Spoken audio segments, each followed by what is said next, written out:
Here's what you missed on Phathead and Cande in the morning. Weekdays 6 to 10 a.m. on My Country 96.1. My Country 96.1, Phathead, Cande Roth. Candy's still out. She will be back Christmas Eve morning. So what, that's Thursday? Yes, we will be back together. Hopefully you guys all had a enjoyable weekend, final weekend of Christmas shopping. Were you out and about? I took my daughter Abigail and Elijah, my son, to one store over the weekend. They had received gift cards to go, buy whatever they want from an aunt. So they went and they wanted to go to Five Below. And, it's like a store with all these little tchotchkes and little things. Everything is basically between $5 and $10. And we walked around, they bought some stuff, and that was fun. But it wasn't too crowded. It was okay. Wasn't terrible, but I'm sure a lot of the major stores were crowded this weekend, and hopefully you stayed safe and all is well. Some of the big things going on. Late yesterday, a stimulus package was reached by Congress and Washington.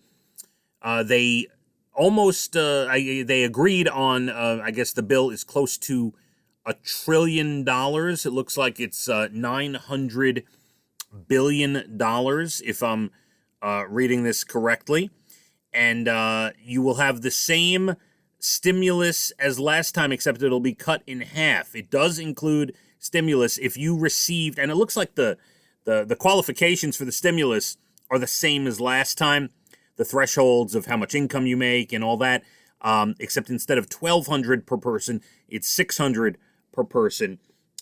So that is reached. It is done. It is signed. It is a deal. So if you were looking towards some stimulus here at the end of the year, it does look like, and don't quote me on this if you don't receive your money, but it looks like the same qualifications as last time to receive the stimulus with the income thresholds, but instead of $1,200, it'll be $600 per person, and that seems to be a done deal. Let's talk quickly. We don't want to spend too much time on football when the New York teams, well, not all the New York teams are in trouble. The Buffalo Bills look absolutely amazing, but the local New York area teams seem to be in trouble. The Jets. Let's talk about the Jets for a second, because the big news yesterday, they needed to lose their final 3 games to guarantee themselves the number 1 draft pick, which Jet fans were looking forward to. Well, the Jets had one of the biggest upsets of the year. A 17-point underdog went out to L.A. and beat the Rams, a pretty good team, 23-20 yesterday. And good for the Jets, the players, and, Mekhi Becton, one of the great linemen of the Jets, very, very politely said, I'm sorry, but you're not a real Jet fan. We work hard every day. We work hard in practice. We take a lot of pride in what we do, and we're not going to go out there just to try to lose. So you know what? And good for them. I know the Jet fans are not happy. They're hoping for the number 1 pick to get the quarterback of their choice. I get it. But these guys do take pride in what they do, practicing all week and trying to put a game plan together. And they went out and they beat one of the best teams in football. The timing not so good, but they still have a shot at the number 1 pick.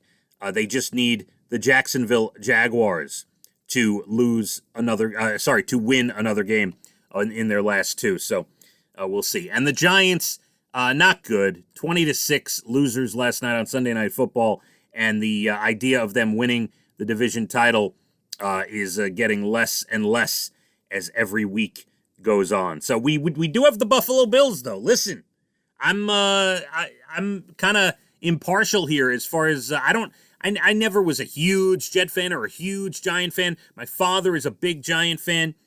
We did have seasons tickets to the Jets in the final year they played at Shea. I was 10 years old, 1983. But listen, I'll root for the Bills. They're a fun team to watch. So go Bills. Maybe we'll bring a New York Super Bowl home this year. My Country, 96.1. Phathead and Cande in the morning, weekdays 6 to 10 a.m. on My Country 96.1.